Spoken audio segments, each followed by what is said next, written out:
할렐루야. 요한계시록을 읽고 듣고 그 가운데 기록된 것을 지키는 분들에게 복이 있습니다. 이제까지 요한계시록 연구에 대해서 많은 주제를 다루었고, 요한계시록 한 절 한 절 공부에 들어가기 전에 제가 서론적인 이야기들을 많이 다루었습니다. 오늘은 그 마지막으로 최종 완성 새 예루살렘이라는 주제로 말씀을 나누겠습니다.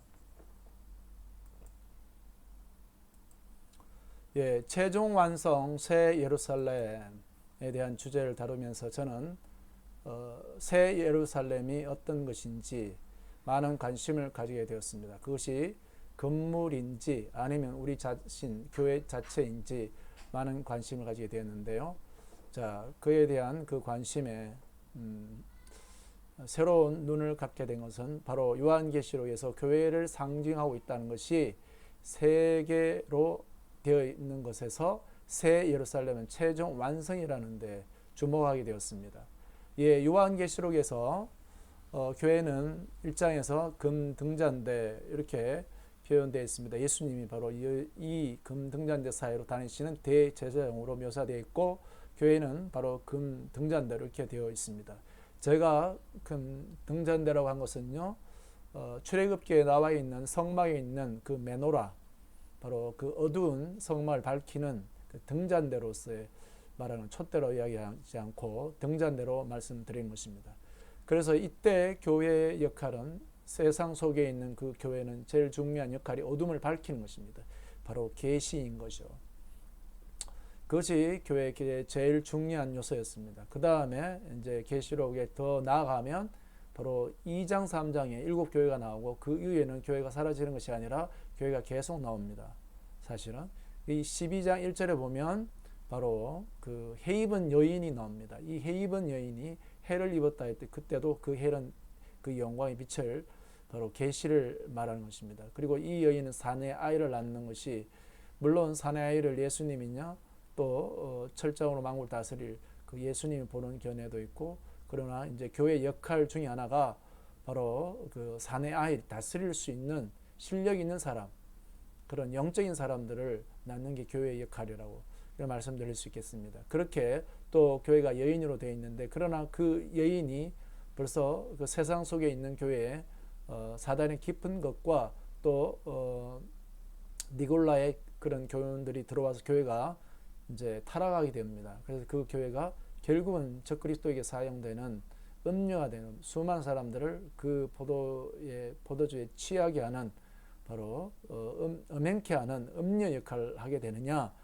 교회가 믿음의 순수함을 지키는 처녀로서 바로 새 예루살렘 단장되어 새 예루살렘의 최종 완성에 이르느냐, 이것이 바로 요한계시록에 나와 있는 교회 상징에서 제가 주목한 바입니다. 결국은 21장 9절에 새 예루살렘으로서 이 여인이 그리스도의 아내가 되는 것, 여기에 주목하게 되었습니다. 그러면서 두 번째로 이제 주목하게 된 것은요, 제가 요한계시록 연구에 대한 많은 책을 보면서 새 예루살렘에 대해서는 두 가지 견해가 있습니다. 첫째 견해는 새 예루살렘이 건물이라는, 그 다음에 뭐 건물의 뭐 크기, 높이, 또 모양 이런 거 관심 있는 사람, 또 그 위치 이런 데 관심 있는 사람, 이제까지 많은 사람들이 거기에 굉장히 관심이 많았죠. 그러나 또 한 부류가 있었는데, 그것은 새 예루살렘이 바로 교회, 그리스도와 교회의 연합의 결정체라고 말하는 부분, 저희는 거기에 많은 공감하게 되었습니다. 자, 제가 그와 같은 바로 그 새 예루살렘이 그 건물이 아니라 교회와 그리스도의 연합이라는데, 이런 것은 계시록 여기 계시록 22장 14절의 말씀에서 힌트를 얻었습니다. 제가 읽어보겠습니다. 계시록 22장 14절에 자기 두루마기를 빠는 자들은 복이 있나니 이는 그들이 생명나무에 나아가며 문을 통하여 성에 들어갈 권세를 받으려 함이니라. 김진 성경에서는요, Blessed are they that do his commandment, that they may have light to the tree of life and may enter in through the gate into the city. 여기에 enter in을 헬라어로 에스 에로코마이 도달하다 이렇게 되다는 뜻입니다. 자, 그 헬라어를 영어로 설명한 부분을 보니까요. enter into for an important purpose. 중요한 목적에 이르는 것을. For the believer doing so to experience the result of the Lord's eternal blessing. 바로 그 믿는 신자가 주의 영원한 그 축복의 그 경험한 결과에 이르는 것을 말합니다. 그래서 잔느기용의 요한계시록 265페이지 보면 이렇게 기록되어 있습니다. 영혼과 주님의 몸된 교회는 숱한 역경과 낯선 길을 통과하여 마침내 완벽하게 변화된 상태에 이르렀다. 이 상태에 도달함으로 영혼과 교회는 이제 하나님의 거주하시는 장막이 되었다. 통과하여 이르렀다. 이것을 잔느기용은 아주 잘 말하고 있습니다. 완벽한 상태에 이르는 것을 말합니다. 이게 바로 새 예루살렘인 것입니다. 자, 그리고 이 계시록 22장 14절에 이 enter in을 어떻게 보느냐에 따라서 건물 속에 들어가느냐 아니면 우리가 하나님의 최종 목적에 바로 도달하느냐 영적 실체에 이르느냐 바로 이런 것이 되겠습니다. 자, 그리고 자, 3장에 보면 좀 더 그 새 예루살렘이 어떤 부분인지 어떤 건물이냐 아니면 또 우리에게 영적 실체냐 그것을 좀 이해할 수 있는 말씀들이 계시록 19장과 21장에 주로 걸쳐 있습니다. 자, 계시록 19장과 21절에서 새 예루살렘은 바로 그리스도의 아내라고 이렇게 표현합니다. 읽겠습니다. 19장 7절에 어린 양의 혼인 기약이 이르렀고 그의 아내가 자신을 준비하였으므로 이렇게 되어 있죠. 여기 준비하였으므로 되어 있는 그의 아내가 여기 혼인 그 기약이라는 이게 19장 7절에 이 19장이 예수 그리스도의 재림 때 적그리스도의 군대와 싸우는 장면이 기록되어 있습니다.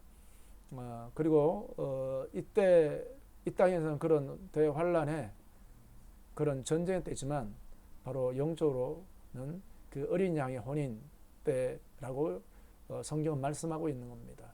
자, 그리고 21장 2절에 또 내가 보매 거룩한 성 새 예루살렘이 하나님께로부터 하늘에서 내려오니 그 준비한 것이 신부가 남편을 위하여 단장한 거다. 여기에 새 예루살렘, 이 예루살렘은 바로 그 아이덴티티가 그 정체로 신부 아내를 위하여 단장한 것 같다. 이렇게 표현하고 있습니다. 자, 그럼 다시 봅시다. 이렇게 같더라고 되어 있지만 이제 21장 9절에는 오라 내가 신부 곧 어린 양의 아내를 내게 보이라 이렇게 말하죠. 자, 새 예루살렘은 건물로서 보느냐 아니면 그 새 예루살렘 영적 실체 이제 계시록 19장 21장 2절과 9절에서는 바로 그리스도 그 새 예루살렘은 그리스도의 신랑이 그리스도의 신부이고 또 아내라고 이렇게 표현했습니다. 자, 아내는 바로 누구입니까? 남편과 연합을 이루는 바로 신부이지 않습니까? 그래서 잔느기용도 아내와 연합을 통해 하나가 된 영혼 이렇게 표현했습니다. 잔느기용은 그리스도 우리 예수 그리스도의 그와 연합된 내면의 깊은 영성을 추구하는 분이었는데 또 많은 영향을 줬죠. 그런데 그분도 결국은 이 새 예루살렘은 그리스도의 성경 기록된 대로 아내로서 그리스도와 연합된 실체 이렇게 보고 있었는데 저도 여기에 공감합니다. 자, 그러면 좀 더 나아가서 새 예루살렘의 그 영광에 대해서 살펴보겠습니다. 자, 새 예루살렘의 그 영광 이제 그 그리스도의 아내인 교회가 변화되어 새 예루살렘으로 최종 완성이 되는데 그게 어떻게 됐는지 계시록 21장 11절에 하나님의 영광이 있어 그 성에 빛이 지극히 귀한 보석 같고 벽옥과 수정같이 맑더라 이래 되어 있습니다. 하나님의 영광이 있어. 그 성의 빛이. 자, 이것을 제가 좀 더 이렇게 표현해 봤습니다. 하나님의 형상으로 최종적으로 변화된 상태. 바로 그 영광이 있어. 그 성의 빛이. 그 성은 성 자체로 빛나는 것이 아니라 그 영광이 빛나는 형상인 것입니다. 자, 그래서 그 영광의 형상으로서 그 안에 영광의 빛이신 하나님의 그 빛이 그리스도가 등이 되고 나타나는데 그 변화된 상태인 거죠.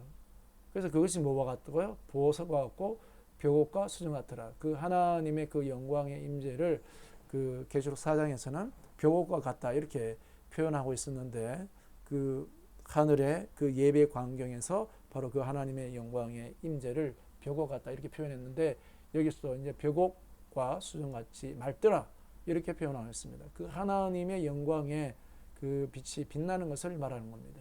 그래서 그것을 또 반증할 수 있는 고린도후서 3장 18절에 보면은 고린도전서 3장 고린도후서 3장 18절에 우리가 다 수건을 벗은 얼굴로 거울을 보는 것 같이 주의 영광을 보매 그와 같은 형상으로 변하여 영광에서 영광에 이르니 곧 주의 영으로 우리가 주님의 영으로 말씀입니다. 이렇게 되어 있습니다. 주님의 영으로 우리가 그리스도를 바라볼 때 우리가 변화되는 겁니다. 그분의 형상으로. 그것은 우리가 그분의 드러내는 존재가 되는 겁니다. 뒤에 보겠습니다. 21장 21절에 그 12문은 12진주니 각 한 개의 진주로 되어 있고 많은 사람들이 그 새 예루살렘의 성의 크기 또 길이 모양 이런 데 관심 많습니다만 정작 영적으로 이 새 예루살렘은 바로 그리스도의 안에 교회와 연합된 그 변화된 그 형상으로서 말하고 있고 또 그 문도 그야말로 진주를 다듬어서 만든 그런 문 이렇게 보통 이해할 수 있겠는데 근데 우리가 좀 더 영적으로 볼 때 그 문은 이 땅의 고난을 그리스도의 생명에 축적된 은혜로 이긴 결정체 이렇게 볼 수가 있습니다. 그래서 우리가 이 땅에 고난을 겪지만 여기 진주가 말입니다. 자기 이 조개 안에 들어온 모래알을 그 고통을 견디기 위해서 진액을 쏟을 때 그것이 결정체가 되는 게 진주가 아니겠습니까? 영롱한 진주가 되는 거잖아요. 우리도 마찬가지입니다. 우리가 이 땅에 고난을 겪을 때 이 그리스도 예수의 그 생명으로 고난을 이겨낼 때 그 은혜가 축적될 때 우리 안에 이 결정체가 되는 것입니다. 그것이 바로 진주문인 거죠. 우리는 이것을 통과해야 그 영광에 이르는 사람들이 되는 것을 새 예루살렘은 우리에게 말해주고 있습니다. 그리고 그 21장 19절입니다. 그 성의 성곽의 기초석은 각색 보석으로 꾸몄는데 이렇게 됐습니다. 자, 그 성곽의 기초석은 각색 보석으로 꾸며졌다고 이렇게 말하고 있는데 그 보석들이 기초석은 벽옥이요, 남보석이요, 셋째는 옥수요, 넷째는 녹보석이요, 다섯째는 홍만호, 여섯째는 홍보석, 일곱째는 황옥이요, 여덟째는 노곡이요, 아홉째는 담황옥이요, 열째는 비치옥이요, 열한째는 청옥이요, 열두째는 자수정이라 이렇게 각종 보석으로 되어 있습니다. 자, 그런데 우리가 한 가지 그 보석에 대해서 좀 얻을 수 있는 것은요, 계시록 22장 2절입니다. 여기에 보면 그 계시록 22장 1절에 보면 생명수 그 강이 그 보좌로부터 흘러오는데 2절에 보면 강 좌우에 생명나무가 있어 12가지 열매를 날마다 그 열매를 맺고 이래 나옵니다. 자, 요한계시록에서 우리는 이 계시록 22장 최종적인 바로 그 하나님의 그 생명수 강이 흐르는 바로 그것이 그 예루살렘의 가운데 있는 것을 볼 수 있습니다. 그런데 우리 좀 더 영적인 것으로 볼 때 이 최종적인 결과로서뿐만 아니라 요한계시록의 그 2장에 보면 에베소 교회가 이제 승리할 때 2장 7절에 이기는 그에게는 생명나무의 열매를 주어 먹게 한다. 이렇게 주님이 말씀했습니다. 여기에서 그 12보석은요. 우리가 그 생명나무로부터 나오는 그 열매에 갖고 있는 그 속성들이 우리 안에 나타나는 것을 말하는 거죠. 이기는 자에게 생명나무의 열매를 주어 먹게 한다는 것은 결과적으로 주어지는 거라고 우리가 여기에 기록되어 있는 것으로 봅니다. 그러나 중요한 것은요, 우리가 이 땅에서 신앙생활할 때 예수 그리스도는 우리의 참 포도나무, 우리가 그 가지로서 그분으로 말하면 진액, 생명으로 우리가 살아가는 거거든요. 이 신앙생활 실제거든요. 그 생명에 의해서 우리가 그 변화될 때 우리 안에 바로 그 열매가 갖고 있는 그 속성이 나타나는 거예요. 이게 이제 보석인 것을 말씀을 깊게 볼 때 우리가 이해할 수 있게 되는 것입니다. 보석은 보석이고 신앙생활은 따로 있는 게 아니라 바로 그 생명나무, 그리스도의 그 생명으로부터 우리가 바로 그게 접붙여진 가지로서 그 안에 거기에서 그 생명의 속성들이 12가지 방면으로 나타나는 거. 이게 보석이 되는 것입니다. 우리 신앙생활이 이렇게 고난을 이겨내고 우리에게 바로 그 그리스도의 참으로 생명이 나타나는 거. 이게 우리 신앙생활의 중요한 부분이죠. 또한 21장 18절에 그 성곽은 벽옥으로 쌓였고 그 성은 정금인데 맑은 유리 같더라 이렇게 되어 있습니다. 여기에 그 성곽은 벽옥으로 쌓였고 그 성 이제 그 성 내부를 말하는 거예요. 정금인데 맑은 유리 같더라 이렇게 되어 있습니다. 여기에 정금인데 맑은 투명하다, 맑은 유리 같다, 투명성인 거죠. 죄의 속성이 변화되어 하나님의 속성을 드러내는 투명체로 바뀐 것을 말합니다. 자, 우리는 이 죄의 속성 때문에 사람이 이중적이 됩니다. 그래서 그 사람됨, 그 사람의 죄성이 나타나지 그 안에 이 하나님의 속성이 나타나지 않아요. 바로 그거는 죄인이고 죄성의 인간이죠. 그러나 우리가 새 예루살렘으로 완성된다는 것은 우리 안에 바로 이 죄성의 속성들이 정결케 되는 겁니다. 말하자면 부서지고 우리 자아가 부서지고 깨어지고 뭐 벗겨지기까지 표현할 수 있을까요? 그렇게 되어서 점점 우리 안에 그 하나님의 속성의 그 부분들이 드러나는 겁니다. 그럴 때 우리는 우리 안에 이제 죄로 말미암아 나 자신의 자아가 드러난 자가 아니라 하나님의 이 정금 같은 하나님의 속성, 그분의 사랑과 그분의 무한하신 그 은혜와 사랑과 이런 부분이 드러나는 거예요. 그것을 드러내는 게 바로 새 예루살렘의 완성이 되는 겁니다. 우리 안에 끊임없는 신앙생활에 바로 이런 죄의 속성이 변화되는 부분들이 새 예루살렘의 완성을 이룬다는 사실이 우리가 새 예루살렘을 공부하면서 우리에게 많은 거룩하게 살아야 될 이유들을 가르쳐주고 있습니다.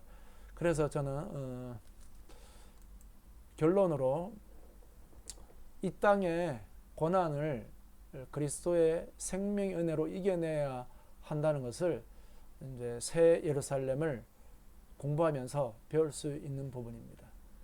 바로 이 땅의 고난은 이 진주문을 통과, 진주문으로 만들어 과정이 되겠습니다. 진주문을 통과하는 것입니다. 우리 모두는 이 땅의 고난을 통과하여 진주문을 통과하는 새 예루살렘 영광에 이르는 자들이 되기를 축원합니다. 자, 그리고 죄의 속성이 변화되어 하나님의 속성을 나타나게 하십니다. 이게 철저하게 우리에게 죄를 멀리하고 거룩하게 살아야 될 이유를 새 예루살렘이 가르쳐주고 있습니다. 이 땅에 바로 그 죄의 속성이 남아있으면 그 사람들은 새 예루살렘에 들어갈 수가 없어요. 우리에게 이 땅에서 거룩하게 참으로 살아야 될 이유가 새 예루살렘은 우리에게 말해주고 있는 것입니다.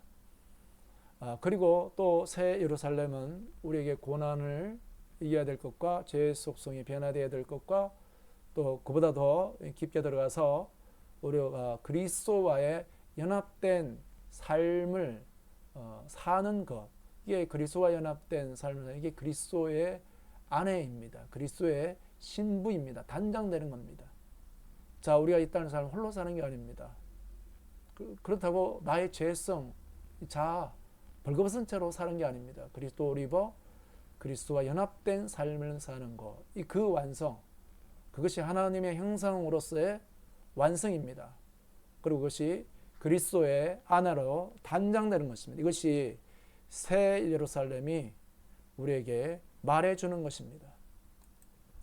예, 지금까지 최종 완성으로서 새 예루살렘에 대해서 말씀을 나누었습니다. 이제 제가 나눈 말씀 가운데 여러분들은 이제 새 예루살렘이 단순히 건물로 볼 것이 아니라 그리스도의 아내로서 그리스도와 연합된 그 완성을 이루는 것임을 이제 알 수 있게 되리라 생각합니다. 그래서 그것은 결국은 우리들 각각 개인의 신앙생활에 완성도가 어디까지 이루어야 되는지를 말해주고 있습니다. 요한계시록을 읽고 듣고 연구하면서 과연 그 안에 기록된 것을 지켜야 된다는 것이 바로 이런 부분들입니다. 우리가 고난 가운데 믿음을 지키고 죄의 속성이 변화되어야 될 부분과 그리스도와의 완전한 연합의 삶을 살아서 그리스도의 아내로 단장되어야 되는 이 땅의 삶입니다. 이 땅의 삶은 고난이 있더라도 죄가 들끓을지라도 또 우리가 많은 외로움과 싸울지라도 우리 가운데는 새 예루살렘의 영광, 성령과 신부가 부르더라. 요한계시록이 말씀하고 있는 부분입니다. 요한계시록을 읽고 듣고 연구하는 모든 분들에게 새 예루살렘의 영광이 이르는 복이 있기를 축원합니다. 감사합니다.